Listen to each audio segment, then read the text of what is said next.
بسم الله الرحمن الرحيم إن الله وملائكته يصلون على النبي يا أيها الذين آمنوا صلوا عليه وسلموا تسليما.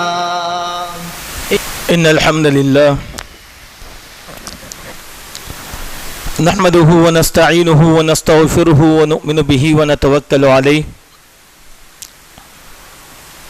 ونعوذ بالله من شرور أنفسنا وسيئات أعمالنا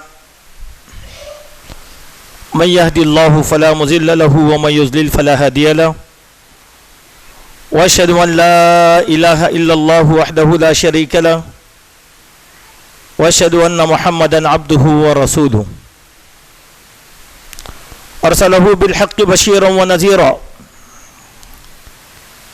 وداعيا إلى الله بإذنه وسراجا منيرا. أما بعد فإن خير الحديث كتاب الله وخير الهدي هدي محمد صلى الله عليه وسلم وشر الأمور محدثاتها وكل محدثة بدعة وكل بدعة ضلالة وكل ضلالة في النار. فقد قال الله سبحانه وتعالى يا أيها الذين آمنوا اتقوا الله وقولوا قولا سديدا يصلح لكم أعمالكم ويغفر لكم ذنوبكم ومن يطع الله ورسوله فقد فاز فوزا عظيما. يا أيها الذين آمنوا اتقوا الله حق تقاته ولا تموتن إلا وأنتم مسلمون. يا أيها الناس اتقوا ربكم الذي خلقكم من نفس واحدة وخلق منها زوجها وبث منهما رجالا كثيرا ونساء واتقوا الله الذي تساءلون به والأرحام إن الله كان عليكم رقيبا. معزز علماء کرام، قوم کے غیور بزرگوں، نوجوان ساتھیوں، پردہ نشین ماں اور بہنوں، ہر تعریف کا حقدار، بڑائی اور حمد و ثنا کا حقدار اللہ سبحانہ و تعالی ہے. اسی کی ذات اعلیٰ ہے. اس نے ہم سب کو پیدا کیا اور ہم سے پہلے کے لوگوں کو بھی پیدا کیا. اس کا یہ بہت بڑا ہم پر احسان ہے کہ اس نے ہم سب کو انسان بنایا، انسانوں میں مسلمان بنایا اور پیارے نبی محمد صلی اللہ علیہ وسلم کی امتی ہونے کا شرف بخشا ہے. ہمیں حاملین قرآن بنایا. اللہ کی اس نعمت پر ہم اس کا جتنا شکر بجا لائیں وہ بہت کم ہے. اس کا حق یہی ہے کہ ہم ہمیشہ اللہ کی تعریف کرتے رہیں. سبحان اللہ و بحمدہ سبحان اللہ العظیم، سبحان اللہ و بحمدہ عدد خلقہ و رضا نفسہ و زینت عرشہ و مداد کلماتہ، وللہ الحمد رب السماوات والارض ورب العالمین وَلَهُ الْكِبْرِيَاءُ فِي السَّمَاوَاتِ وَالْأَرْضِ وَهُوَ الْعَزِيزُ الْحَكِيمُ. درود و سلام ہو تاجدار مدینہ حبیب کبریہ احمد مجتبیٰ محمد مصطفیٰ صلی اللہ علیہ وسلم کی ذات پر کہ آپ نے اللہ کا یہ دین ہم تک مکمل طور پر پہنچا دیا ہے. اس دن میں کسی قسم کی کوئی کمی نہیں ہے اور نہ زیادتی کی کوئی گنجائش باقی ہے. اللہم صلی علی محمد و بارک وسلم. معزز حاضرین، بہت جلد ہم ایک بابرکت مہینے سے ملاقات کرنے والے ہیں اور اہل ایمان کو اس مہینے کا بہت ہی انتظار رہتا ہے اور ایمان والے گھرانوں میں اس مہینے کے استقبال کے لیے دلی خوشیاں محسوس کی جاتی ہیں. اور ایمان کا تقاضا بھی یہ ہے کہ اس بابرکت مہینے کی عظمت کو ہم سمجھنے کی کوشش کریں. رمضان المبارک کا یہ مہینہ دراصل اہل ایمان کی اصلاح اور تربیت کا مہینہ ہے. اللہ سبحانہ و تعالی روزوں کے ذریعے سے ہر سال ہمارے روح کی اور ہمارے جسم کی اصلاح فرماتے ہیں، اور اس مہینے کے لیے بہت سی سخت ہدایات دی گئی ہیں۔ ان ہدایات کو اپنے پیش نظر رکھتے ہوئے ہم اس مہینے کے حقوق کو ادا کریں تو ہم بڑے ہی خوش نصیب کہلائیں گے۔ اگر ہم نے اس مہینے کی روح کو اور اس کے مقصد کو سمجھنے کی کوشش نہیں کیا تو ہم بڑے ہی بد نصیب کہلائیں گے۔ کئی مسلمان ایسے بھی ہیں جو اس مہینے میں بھی بد نصیبی کو اپنی زندگی کا حصہ بنا کر رکھتے ہیں۔ انہیں احساس بھی نہیں ہوتا کہ مہینے میں وہ کیا کھو رہے ہیں اور انہیں کیا پانا چاہیے تھا۔ مثال کے طور پر دیکھیں آپ کہ کپڑے سینے والے درزی، ٹیلر، کھانا بنانے والے باورچی، ٹھیلا بنڈی چلانے والے ارزاں فروش، یہ سب ایسے لوگ ہیں ان میں کی اکثریت اس مہینے کی روحانیت کو نہیں سمجھتی۔ وہ یہ سمجھتے ہیں کہ ہم روزے داروں کی خدمت کر رہے ہیں، اس سے بڑا اعزاز کیا ہے۔ یہ تو آپ کے اپنے ذہن کی تراشیدہ چیز ہے، اللہ تعالیٰ نے آپ کو اس بات کا حکم نہیں دیا تھا۔ نئے کپڑے پہننا، عمدہ غذائیں کھانا، یہ سب چیزیں روزے کا حصہ نہیں ہوتا۔ روزے کی جو اصل روحانیت ہے اس کو ہم حاصل کرنے کی کوشش کریں۔ یہ مہینہ قرآن مجید کا مہینہ ہے، کثرت کے ساتھ قرآن مجید کی تلاوت کریں۔ ہم میں کہ ہر مومن بندے کی کم سے کم اتنی جد و جہد ہو کہ وہ ایک مرتبہ تو صحیح قرآن مجید کو کامل طور پر پڑھنے کی کوشش کریں، ورنہ زیادہ کی تو بہت زیادہ حدیں ہمارے پاس ہیں، لیکن کم از کم ایک مرتبہ تو پڑھنے کی کوشش کریں۔ اور ہم اتنے مصروف ہیں آج کے زمانے میں کہ کئی بد نصیب ایسے بھی ہیں جو روزہ تو رہتے ہیں، تلاوت بھی کرتے ہیں، لیکن ایک مرتبہ مکمل پڑھنے کی سعادت نصیب نہیں ہوتی، کیونکہ ان لوگوں کو پڑھنے کے تعلق سے ایک سسٹم یا ٹائم ٹیبل بنانے کا موقع نہیں ملتا۔ بڑی آسان سی بات ہے، ہم 5 وقت کی نمازیں ادا کرتے ہیں، سبحان اللہ، ہر نماز کے بعد بیٹھ کر اگر ہم پاؤ پارا قرآن مجید پڑھ کر چلے جائیں گے تو ہر روز ایک پارا قرآن مجید آسانی کے ساتھ ہوگا، اور وہ پاؤ پارا قرآن مجید پڑھنے کے لیے بہت آرام سے اگر پڑھنے والا آدمی ہو تو زیادہ سے زیادہ 15 منٹ ہوں گے، اس سے بڑھ کے کچھ بھی نہیں لگے گا۔ آپ کو بیزارگی بھی محسوس نہیں ہوگی اور آپ کی یہ عبادت پوری ہوگی۔ اس کے ساتھ دعائیں ہیں، مناجات ہیں وغیرہ، یہ سب چیزیں ہم لوگوں کو کرنا ہے۔ یہ قرآن کا مہینہ ہے، اسی لیے حضرات صحابہ اور تابعین کا یہ طریقہ تھا کہ جب رمضان کا آغاز ہو جاتا، عبداللہ ابن عمر، عبداللہ ابن عباس رضی اللہ عنہم وغیرہ، کہ رمضان کا جیسے ہی آغاز ہو جاتا تو یہ لوگ اپنی ساری مجلسوں کو ختم کر دیتے تھے۔ ساری مجلسوں کو ختم کے معنی دین سمجھنے سمجھانے کی، فقہی مباحث کی، احادیث کے سیکھنے اور سکھانے کی۔ کہہ دیتے کہ نہیں، اب اس کے چھٹی 1 مہینہ، اب صرف قرآن کی بات کرو۔ ہر کوئی قرآن پڑھنے والا، پڑھانے والا، سننے والا، سنانے والا، سمجھنے والا بن جاتا تھا، کیونکہ یہ مہینہ قرآن کا ہے۔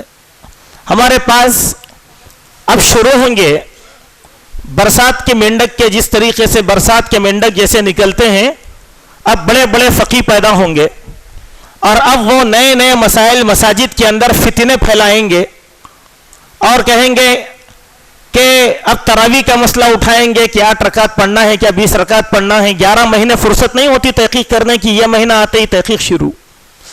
اب کچھ فقی ایسے بھی پیدا ہوں گے، وہ کہنا شروع کر دیں گے ارے تراوی یہ تو اللہ کے نبی سے ثابت نہیں ہے, 3 دن پڑھے تھے اللہ کے نبی, گھروں میں پڑھو.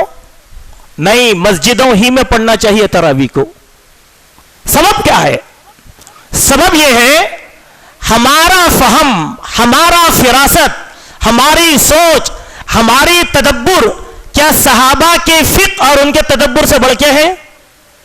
جب سیدنا عمر بن الخطاب نے پڑھنے کا حکم دیا اور پڑھایا, پھر ہماری سوچ کیا کہتی ہے؟ اس کے معنی یہ ہے کہ ہماری سوچ حضرات صحابہ سے زیادہ بلند ہو گئی, اسی لیے ہم لوگ نہیں پڑھتے. ارے نفل نماز ہے, بالکل نفل نماز ہے میرے دوست, بالکل نفل ہے. صحابہ جماعت کے ساتھ ادا کیے تھے, آپ بھی جماعت کے ساتھ امام کے پیچھے ادا کرو, ورنہ شیطان کے ہتھے چڑھ جائیں گے. میرے کو ایک عجیب تعجب کی بات ہوتی ہے, بہت سے لوگوں کو موسم جب آتا ہے تو سنت یاد آتی, ارے نہیں یہ غیر سنت ہے. سبحان اللہ. اور ہماری مسجد میں ایسے فتنے کم نہیں ہیں. میں ان نوجوانوں کو تنبیہ کرنا چاہتا ہوں جو اب شروع کریں گے ارے اتنی لمبی قنوت پڑھ رہے ہیں, کیا نبی سے ثابت ہے کیا؟ سبحان اللہ. میرے دوست, یہ ایسے لوگ ہیں جن کو پکڑو, ایسے ظالموں کو پکڑیے آپ, جہاں پر بھی ایسے ظالم آتے ہیں پکڑو, پکڑ کے بٹھاؤ, بٹھا کر کہو تو ایک پارہ قرآن مجھے سنا, میں ایک پارہ تجھے سناؤں گا. اللہ کی ذات کی قسم ہے ان کو قرآن کی تلاوت سیدھے نہیں آتی, لیکن فقہی مباحث میں لگے ہوئے رہتے ہیں. کیا صحابہ کا طریقہ افضل ہے یا یہ طریقہ افضل ہے؟ بتلائیے آپ. صحابہ کا منہج آپ پڑھیے, 8 پڑھیے, 10 پڑھیے, 20 پڑھیے, 40 پڑھیے, 46 پڑھیے, اکیلے کھڑیے, جتنا دم خم ہے اتنی نماز نفل کے طور پر پڑھیے آپ. لیکن یہ مہینہ بحثوں کا مہینہ نہیں ہوتا, یہ مہینہ صرف تلاوت کا مہینہ ہے. قرآن سمجھیے. لوگ آتے ہیں سوال کرتے ہیں ہم لوگوں سے, بڑے عجیب و غریب سوالات کرتے لوگ, پیچیدہ سوالات کرتے ہیں. نہیں, سوالات مت کریے, قرآن کے بارے میں سوال کریے, قرآن کی آیتوں کے بارے میں سوال کیجئے, کیونکہ یہ مہینہ قرآن کا. ایک چھوٹی سی بات میں آپ سے سوال کرتا ہوں, آپ اگر کسی کے نکاح میں جاتے ہیں تو نکاح کی خوشیاں مناتے ہیں یا موت کے تعلق سے کچھ گفتگو کرتے ہیں ہم لوگ؟ بھائی میں خطیب ہوں, خطبہ نکاح پڑھانے کے لیے گیا تو میں دلہا دلہن کے مبارکبادی کے ساتھ ان کی خوشیوں بھرا خطبہ دوں گا کہ اسلام میں نکاح کے احکام کیا ہے. اگر میں نکاح کے خطبے میں تعویذ, گنڈے, پلیتے, قبر پرستی یا موت کے بارے میں بولوں گا تو لوگ کیا بولیں گے, کتنا بیوقوف آدمی ہے یہ, خوشی کے موقع پر اس قسم کی باتیں کر رہا ہے. تو یہ مہینہ بھی ویسے ہی ہے, قرآن کا قرآن کی بات کرو. ہم میں کتنے لوگ یہاں پر بیٹھے ہیں, اپنے دل سے پوچھو کتنے لوگ قرآن سیکھنے کی کوشش کیے ہیں, کتنے لوگوں کو قرآن پڑھنے آتا ہے, یا جن کو پڑھنے آتا ہے انہوں نے سمجھنے کی کوشش کیا ہوگا؟ نہیں, ہرگز نہیں. یہ مہینہ قرآن کا ہے بھائیوں. پہلی نصیحت, پہلی گزارش یہ ہے کہ اس مہینے میں قرآن پڑھنے کے لیے اپنے آپ کو تیار کرو, علماء سے دوستی کرو, حفاظ سے دوستی کرو, مسجدوں میں زیادہ سے زیادہ بیٹھو, ایک مصلی دوسرے مصلی کو تھوڑا تھوڑا قرآن سنائے, کیونکہ یہ اس مہینے کی عظمت صرف قرآن کی وجہ سے ہے. پہلی بات. دوسری بات, اس مہینے کی 4 خصوصیتیں قرآن مجید میں بیان کی اللہ تعالیٰ نے. کرنے والے کام, خوش نصیبی کے کام 4 ہیں. وہ کیا ہے؟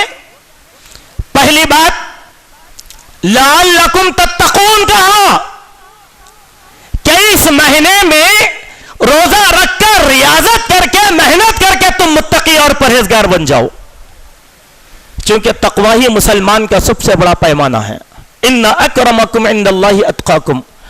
اللہ کے نزدیک سب سے زیادہ محبوب, پسندیدہ تقوی والا آدمی ہے. سبحان اللہ. ابھی تقوی کہاں سے حاصل ہوگا؟ رمضان میں. رمضان میں محنت کرو تقوی حاصل کرنے کے لیے. خالی دنوں میں محنت نہیں ہوتی, اب کرو محنت. لعلکم تتقون, یہی ہماری اساس ہے. دوسرا, اللہ نے فرمایا وَلِتُكَبِّرُوا اللَّهَ عَلَى مَا هَدَاكُمْ.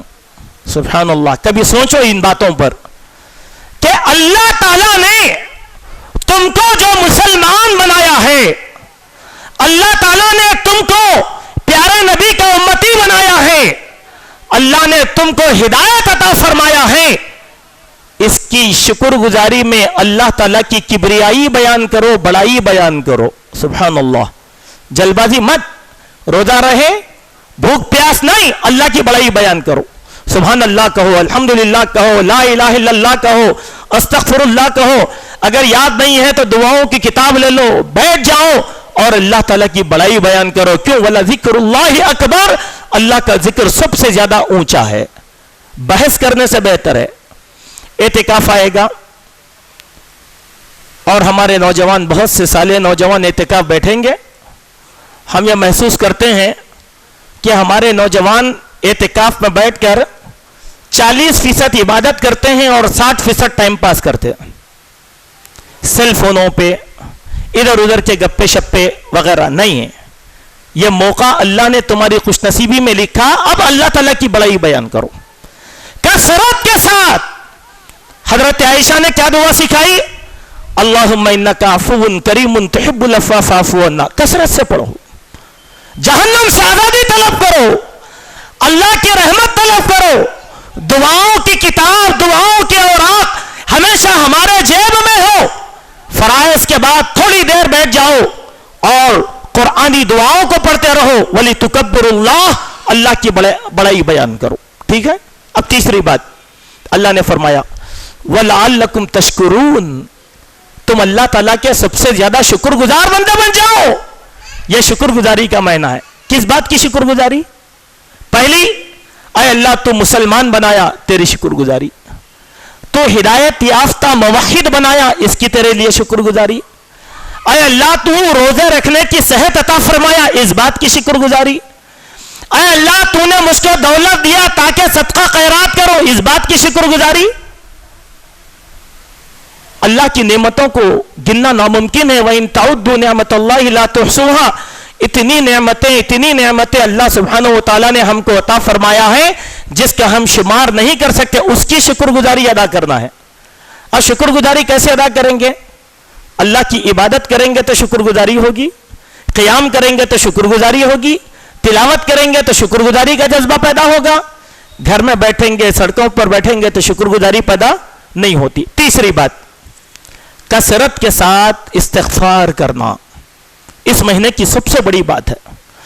کثرت کے ساتھ استغفار کرنا.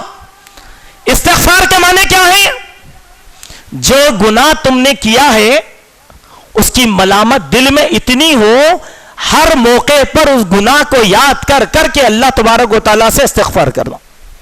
سبحان اللہ, یہ مہینے کی بنیادی چیز ہے. کیوں؟ حدیث میں آتا ہے, ابن حبان کی یہ حدیث, اللہ کے نبی علیہ الصلوۃ والسلام ارشاد فرماتے ہیں, اتانی جبرائیل, ایک مرتبہ جبرائیل میری ملاقات کے لیے آ گئے. فقال یا محمد, اور کہنے لگے اے محمد, من ادرک رمضان فلم یغفر له فابعده اللہ, جس مسلمان نے رمضان کو پا لیا اور اللہ تعالیٰ اس کے گناہوں کی بخشش نہ فرمائے, یہ بڑا بد نصیب ہے, اللہ دور کی گمراہی میں اس کو ڈال لے. فابعده اللہ, اللہ نے اس کو دور کر دیا اپنے نظر رحمت سے, اللہ نے دور کر دیا. کس کو؟ جس نے استغفار نہ کیا, اور اللہ نے جس کو معاف نہ کیا. سبحان اللہ. آپ ذرا سوچیں, آپ کا ایک مقدمہ چل رہا ہے کورٹ میں, پیشی پر پیشی لگا رہے ہیں, حاضری پر حاضری لگا رہے ہیں, لیکن جج کے دل میں رحم نہیں آ رہا ہے, تو یقین بتاؤ کہ آپ کے دل پر کیا گزرے گی.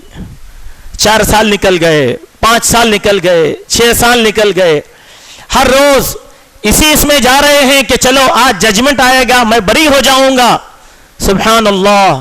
23 سال نکل گئے بعض لوگوں کے, 24-25 سال نکل گئے, دل پہ گزری نا. اب ہمارا جج ہے احکم الحاکمین اللہ سبحانہ و تعالی. ہم نمازیں پڑھ رہے ہیں اس کے لیے, تلاوت کر رہے ہیں اس کے لیے, ریاضت کر رہے ہیں اس کے لیے, لیکن اس کے باوجود اگر اللہ ہم سے راضی نہ ہو اور اللہ نے ہماری توبہ کو قبول نہیں کیا تو ہم سے بڑا بد نصیب کوئی نہیں ہو سکتا. کیوں؟ اللہ ناراض ہے, اور یہ تو ماننا پڑے گا کہ اللہ ناراض ہے. اسی لیے تو مسلمان مظلوم ہے, مقہور ہے, ذلیل ہے اور رسوا ہے. ہماری دعائیں قبول نہیں کی جاتی. بیت اللہ میں امام حرم کھڑ کر اللہ تعالیٰ سے رو رو کر دعائیں کر رہے ہیں. کروڑوں مسلمان آمین کی صدائیں بلند کر رہے ہیں، پھر مسلمان پر رحم کیوں نہیں آتا؟ اسی لیے کہ اللہ ناراض ہے۔ کیوں ناراض؟ یہ اپنے دل سے پوچھ کر دیکھو، اپنے آپ کا احتساب کر کے دیکھو، اپنے اصولوں کا احتساب کر کے دیکھو تو معلوم ہو جائے گا۔ اسی لیے میرے بھائیوں، جب انسان اللہ تعالیٰ سے دعائیں کرتا ہے تو اللہ تعالیٰ دعاؤں کو قبول کرتا ہے۔ اگر کسی ایک کی بھی دعا کو اللہ تعالیٰ قبول کر لے تو اس کی تو بگڑی بن جائی۔ اللہ نے فرمایا استغفروا ربکم، اپنے رب سے استغفار کرو، ثم توبوا الیہ، پھر اسے توبہ بھی کرو۔ استغفار کثرت کے ساتھ کرو، سبحان اللہ، الحمدللہ، لا الہ الا اللہ، استغفر اللہ، استغفر اللہ، استغفر اللہ، استغفر اللہ، ربنا آتنا فی الدنیا حسنہ وفی الآخرۃ حسنہ وقنا عذاب النار، ربنا ظلمنا انفسنا، بار بار پڑھتے رہو۔ ایک سوال دیکھیے، ہم لوگ کتنے سنگ دل ہیں معلوم؟ گناہ کر کے دوستوں کے سامنے بولتے ہیں۔ فلم دیکھ کے آئے، دوست کے کیا فلم ہے وہ میں دیکھ کے آیا، زبردست فلم ہے، حالانکہ گناہ کر کے آیا، لیکن بول رہا ہے کس کے سامنے؟ دوست کے سامنے۔ زنا کر کے آیا، شراب پی کے آیا، لیکن دوستوں کے سامنے بول رہا، گناہ کو بیان کر رہا جبکہ گناہ کو چھپانا ہے۔ لیکن یہی گناہ اپنے رب کے سامنے بولنے میں بندہ حیا محسوس کر رہا ہے۔ اللہ کے سامنے بولا کہ اے اللہ، میں نے سود کھایا تو معاف کر دے، میں نے زنا کیا تو معاف کر دے، میں نے شراب پیا تو معاف کر دے۔ اے اللہ، یہ عیب تیرے اور میرے درمیان ہے، تیری صفت ہے ستیر کی، عیبوں کو چھپانے کی۔ اے اللہ میرے عیب کو چھپا کے رکھ۔ شرما رہا بندہ، بول رہا ہے نا بندہ اللہ کے سامنے۔ جب اللہ کے سامنے نہیں بولو گے تو پھر یہ وقت تو چلے جائے گا مغفرت کا۔ اب آپ دیکھیے، حکومت نے ہمارے پاس اخبار میں اعلان کیا کہ لاک ڈاؤن سے لے کے اب تک جتنے لوگوں پر گاڑیوں کے چالانات لگائے گئے وہ سب چالانات 75% معاف۔ آج کے اخبار میں آئی بات، اور 15 دن کی توسیع۔ بھاگ رہے ہیں لوگ، ارے اپنی حلال کمائی محنت کر کے کمایا تو جرمانے کے ڈسکاؤنٹ میں بھاگ رہا ہے وہ، لیکن اللہ تعالیٰ اپنا دربار کھول کے بیٹھا تو اللہ کے حضور میں آ کے اپنے گناہوں کی بخشش کروا لینے کی بندے کو توفیق نہیں ہے۔ سوچو صحابہ کا جذبہ کیسے تھا ہوگا؟ وہ بھی انسان تھے، ان سے بھی غلطیاں ہوئی، لیکن وہ اپنے غلطیوں کو اللہ کے سامنے رکھتے تھے۔ انبیاء وہ بھی بشر تھے، غلطیاں ہوئی، بشری تقاضوں کے تحت لا کے اللہ کے سامنے رکھ دیا بات کو۔ یونس علیہ السلام نے اللہ کے سامنے رکھا، اور آدم علیہ السلام نے اللہ کے سامنے رکھا۔ قرآن میں اللہ نے دلیل بنا دیا، سنت میں صحابہ کی بات کو دلیل بنا دیا۔ کیوں؟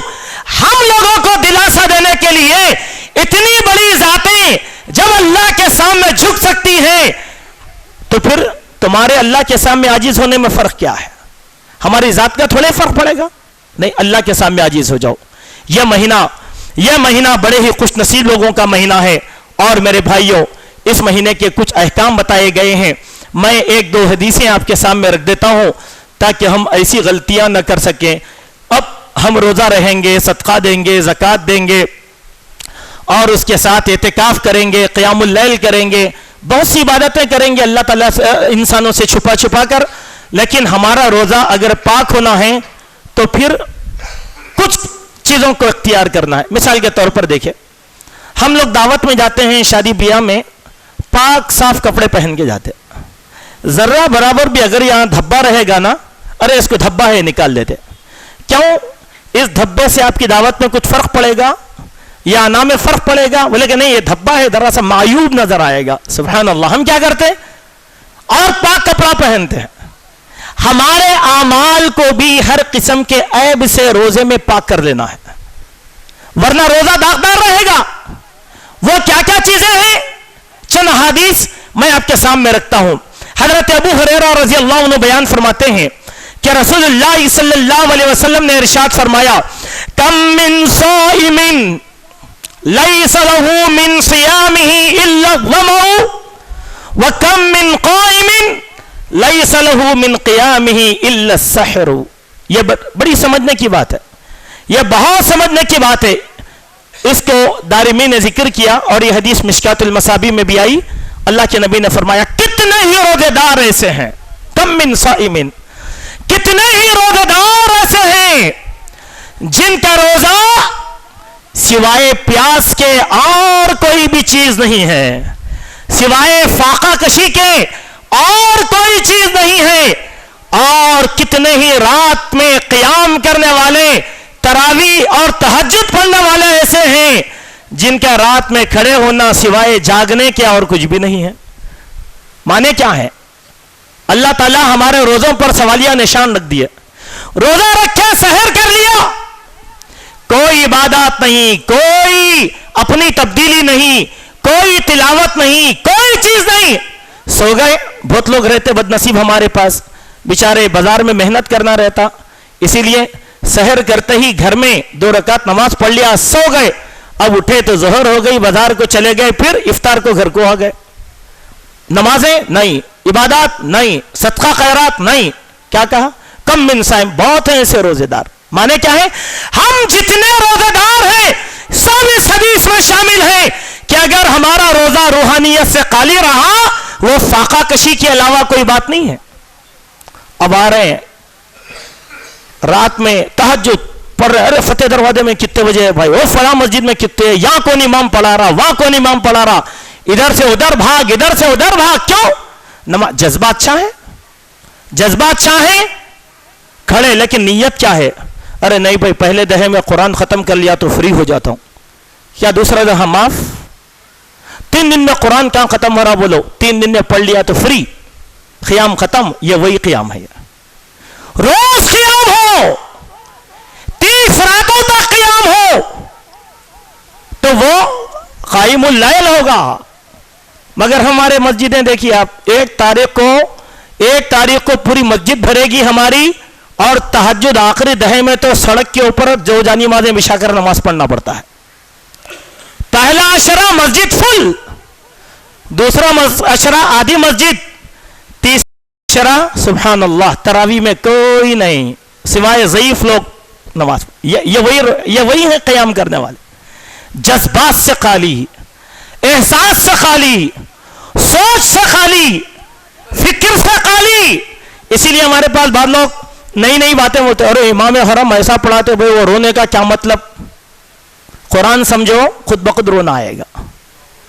سمجھتے نہیں نا، سمجھتے نہیں. ارے کیا ہے بھائی، نماز پڑھا دے رہے ہیں ابراہیم صاحب، ارے کیا چیختے خالی، کیا ہے کہ کیا نہیں. ارے آپ کو مطلب نہیں معلوم، پڑھانے والے کو مطلب معلوم ہے، اس لیے وہ خوف سے خشیت سے رو رہا ہے اللہ تعالیٰ کے سامنے. آگے کا لفظ اس کی زبان سے ادا نہیں ہو رہا ہے. کیوں؟ یہ چیز ہے قیام کی اصلیت، یہ ہے قیام کی اصلیت. لہذا میرے بھائیوں، اپنے روزے کو بامقصد بناؤ، روحانیت سے لبریز کر دو. ٹھیک ہے. تیسری حدیث ضمن میں اللہ کے نبی علیہ الصلوۃ والسلام نے فرمایا، اذا اصبح احدکم یوما صائما فلا يرفث ولا يجهل فإن امرؤ شاتمه او قاتله فليقل انی صائم.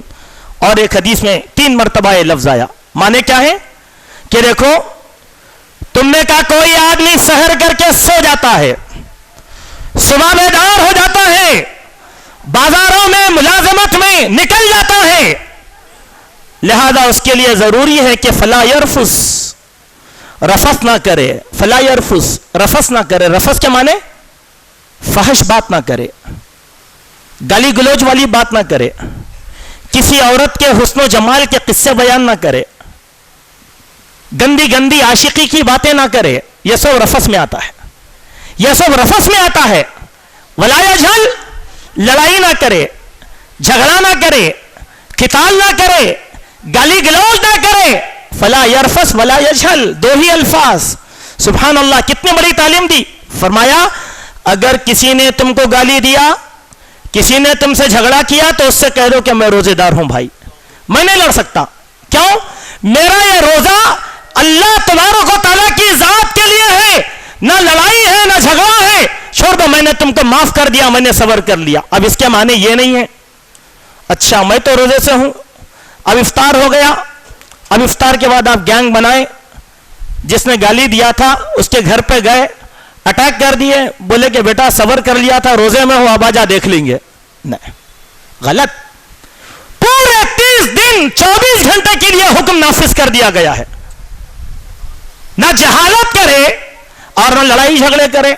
اور ہم اتنے بدنصیب مسلمان ہیں, ہمارے جوشیلے نوجوان سبحان اللہ ہمارے پاس. ابھی آپ پچھلے, میں چیلنج کے ساتھ بول رہا ہوں آپ کو, پچھلے 2 مہینے کے اخبار اٹھائیے آپ, 2 مہینے کے اخبار, ہر روز مسلمانوں میں 2 قتل ہو رہے ہیں حیدرآباد کے اندر.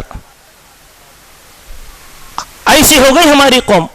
اب یہ لوگوں کو رمضان بھی یاد نہیں رہتا, اب رمضان میں بھی قتل, غارت گری, گالی گلوچ سب چیزیں چلتے ہیں ہمارے پاس. نہیں دیکھیں آپ, آج سے چند سال پہلے سبحان اللہ ہماری مسجد پہ روزے داروں نے حملہ کر دیا تھا. دیکھیے رمضان کا مہینہ, اللہ کے گھر کی حرمت پامال کی گئی. یہی نہیں, بعض لوگ بڑے دیندار نما لوگ رہتے. اب ہم تو لوگوں کو یہ پیغام دیتے کہ مسلکی تعصب مت رکھو, اور ہم تو اپنے پورے اہل حدیث بندوں سے کہتے رہیں گے ہمارے شہر میں کسی بھی مسلک کی مسجد بنے ہو تو اس میں رکاوٹ مت ڈالو. کیوں؟ وہ اللہ کا گھر ہے تعاون کرو, وہ اللہ کا گھر ہے, وہ کسی حنفی مالکی شافعی حنبلی کا نہیں ہوتا, وہ اللہ کا گھر ہے, تعاون کرو اس کے اندر, روکو مت. لیکن ہمارے دیندار نما باز بھائی ایسے ہیں, تراویح کی نماز چل رہی, بلڈوزر لا کے مسجد گرا دیا. رمضان میں ہوا یہ سب. مسجد دارالسلام, گرم کنڈا کی مسجد, ابھی حال میں چند دنوں پہلے ایک اور مسجد, یہ دونوں مسجد تو رمضان میں گرائی گئی ہمارے پاس. لا حول ولا قوت الا باللہ. اب بولو کیا یہ روزے کا کچھ فائدہ ہے؟ نہیں. نہ مسجدوں کا احترام, نہ مومن کا احترام, کوئی چیز نہیں ہے. تو ہمارا روزہ فاقہ کش ہے. انسان فاقہ کش ہے, گھر میں کھانے کو نہیں تھا, بھوکا رہ گیا روزے کے نام پر, اور اس سے بڑھ کے کچھ نہیں. ایک اور حدیث اس دن میں اللہ کے پیارے نبی صلی اللہ علیہ وسلم نے ارشاد فرمایا, حضرت ابو ہریرہ اس حدیث کے راوی ہیں, اللہ کے نبی نے اس میں اور سخت تعلیم نے, من لم یدع قول الزور والعمل به فلیس للہ حاجۃ فی ان یدع طعامہ وشرابہ. یہ حدیث بخاری شریف میں آئی. فرمایا کہ جس نے قول زور کو نہیں چھوڑا روزہ رہ کر, من لم یدع قول الزور, قول زور کے معنی کیا ہے؟ جھوٹ بولنا, جھوٹی گواہی دینا, جھوٹی قسم کھانا, یہ سب کیا ہے؟ قول زور. ہر بری بات زبان سے نکالنا, غیبت کرنا, چغل خوری کرنا, یہ سب چیزیں قول زور میں آ گئی. کہ من لم یدع قول الزور والعمل به, اور اس پر وہ عمل بھی کرتا ہے, فلیس للہ حاجۃ فی ان یدع طعامہ وشرابہ. اللہ تعالیٰ کو ایسے آدمی کے روزے کی ضرورت نہیں ہے کہ وہ کھانا بھی چھوڑ دیا اور پانی بھی چھوڑ دیا. کیوں؟ قول زور نہیں چھوٹا نا. اصل بیماری کیا ہے؟ قول زور. روزے میں روح کی کتنی زیادہ نصیحت کی گئی. آج کے اس خطبے کی آخری حدیث میں آپ کے سامنے رکھتا ہوں. یہ حدیث بھی بخاری شریف کی ہے. اللہ کے پیارے نبی علیہ الصلوۃ والسلام نے ارشاد فرمایا, الصیام جنۃ, اے لوگو روزہ ڈھال ہے, ڈھال. فَإِذَا كَانَ يَوْمُ صَوْمُ أَحَدِكُمْ, بس جو بھی مسلمان جس دن روزہ رہتا ہے, فَلَا يَرْفُسْ, رفس نہ کرے. رفس کی تفسیر بتا دی گئی. وَلَا يَصْغَبْ, شور شرابہ نہ کرے. سخب کس کے معنی؟ شور شرابہ, چیخنا, چلانا, چبوتروں پہ بیٹھنا, سیٹیاں مارنا, گاڑیاں دوڑانا, ہارن مارنا, محلے والوں کا جینا حرام کر دینا, یہ کیا ہے؟ سقب, شور شرابہ. شور شرابہ روزہ ہے, شور شرابہ بھی نہ کرے. پھر اس کے بعد اللہ کے نبی نے فرمایا, فَإِنْ صَابَهُ أَحَدًا وَقَاتَلَهُ فَلْيَقُلْ إِنِّي امْرَؤٌ صَائِمٌ. اگر کوئی تم سے جھگڑا کرے اور اگر کوئی تم کو لڑائی جھگڑے کے لیے بلائے تو کہہ دے کہ نہیں بھائی میں روزے دار ہوں, میں یہ کام نہیں کر سکتا. یہ میرے مومن بھائیوں, جو باتیں ہم آپ کے سامنے عرض کرنا چاہتے ہیں وہ یہی ہے کہ بہت مبارک مہینہ آ رہا ہے. اپنی ساری مصروفیتوں کو اس مہینے کے لیے ہم قربان کریں.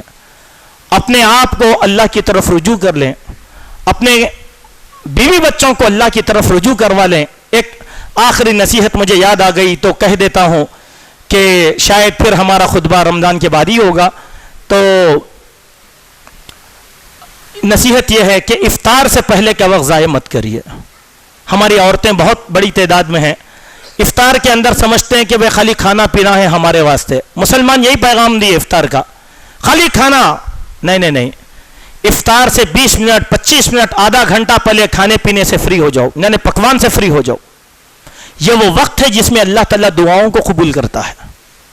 یہ وہ وقت ہے، دعا کی کتاب لو، کثرت سے دعا کرو، بال بچوں کے ساتھ دعا کرو، بیٹھو آپ دعا کرو کتاب دیکھ کر، بچے آمین کہیں گے. اور یہ مبارک وقت ہوتا ہے جس میں اللہ تبارک و تعالیٰ رد نہیں کرتے. لیکن ہمارے پاس جب تک وقت ہوتا ہے اس وقت تک صرف پکوان ہی پکوان چلتا ہے. یہ بہت بڑی غلطی کی بات ہے. اگر ہم اصلاح نہیں کریں گے تو اصلاح کون کریں گے؟ یہ چند باتیں تھیں جس کے مخلصانہ طور پر میں نے آپ کے سامنے رکھا. اللہ تعالی ہم سب کو حسن عمل کی توفیق عطا فرمائے. اللہ ہم سب کو صحت عطا فرمائے، سلامتی عطا فرمائے، تندرستی عطا فرمائے. اے اللہ ہم سب کو توانائی عطا فرما تاکہ ہم روزہ مکمل طور پر رہ سکیں. اے اللہ ہمارے بیماروں کو قوت عطا فرما. اے اللہ ان کو بھی روزے کی سعادت مندی نصیب فرما. اے اللہ وہ لوگ جو بیمار ہیں انہیں صحت عاجلہ اور شفائے کاملہ نصیب فرما. یا رب العالمین ہمارے وہ بھائی جو اس وقت بستر پر پڑے ہیں انہوں نے دعاؤں کی درخواستیں کی ہیں، اے اللہ ہمارے ان بھائیوں کی درخواستوں کو قبول فرما لے. اے اللہ جناب ہمارے دوست عزیر صاحب ہماری مسجد کے مصلی، اے اللہ کینسر کے پیشنٹ میں مبتلا ہو گئے ہیں. یا رب العالمین ان کے عارضے کو دور فرما، ان کو صحت عطا فرما، ان کو تندرستی نصیب فرما. اے اللہ جناب عبدالحق صاحب، اے اللہ ڈائلسس چل رہا ہے، اے اللہ ان کو صحت نصیب فرما. اے اللہ ہماری ان مصلیوں میں بہت سے بیمار ہیں، اے اللہ ان تمام مصلیوں کو صحت نصیب فرما. یا رب العالمین ہمارے مرحومین کی بخشش فرما دے، کروٹ کروٹ جنت نصیب فرما. اے اللہ ان کے درجات کو بلند فرما. اے اللہ آنے والے وقت کو ہمارے لیے بابرکت بنا دے. اے اللہ ہم پر رحم و کرم کا معاملہ فرما. جب تک زندہ رہ کے اسلام پر رکھ، جب ہمارا خاتمہ ہو ایمان پر ہو. اقول قولی ھذا استغفر اللہ من کل ذنب واتوب الیک. بسم اللہ بسم اللہ.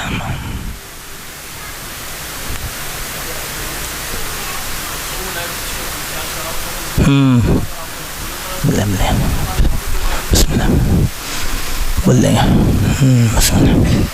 بسم اللہ بسم اللہ. ان الحمد للہ لك الحمد حمدا كثيرا طيبا مباركا. اما بعد اعوذ بالله السميع العليم من الشيطان الرجيم. بسم الله الرحمن الرحيم.